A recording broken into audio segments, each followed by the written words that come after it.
kazanım, asırlar çırgaşa işitem azanım.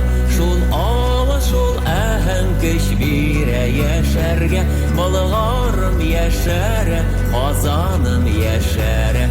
Şul ava şul ahenkeş bire yeşerge, balgarım yeşere, kazanım yeşere.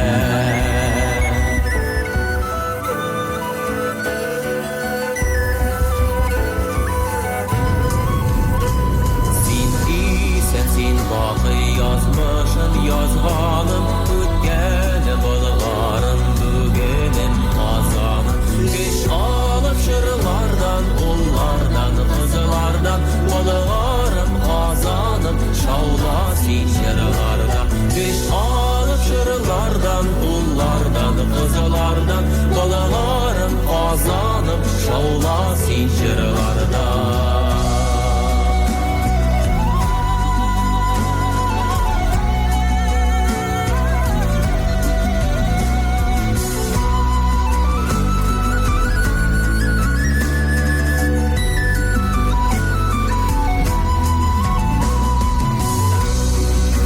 Kudretli, ey şöhretli Allah-u Teala, izgi niyet bilen kılgan dualarımızı kabul eyle.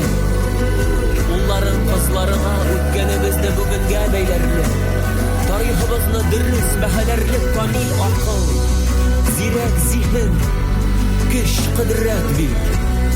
İlkimiz tanış, emin bulun. Halkımız hır irikli, ilde gümür kişse idi. Amin. Şahbağlar üstünde gümüş ay nurlana, kazanım amdanım, karalsın dünyama. Geç alıp şırlardan, ullardan, kızlardan, bulgarım kazanım, danlansın şırlarda. Geç alıp şırlardan, ullardan, kızlardan, bulgarım kazanım, danlansın şırlarda. Bulgarım kazanım, şavlasın şırlarda.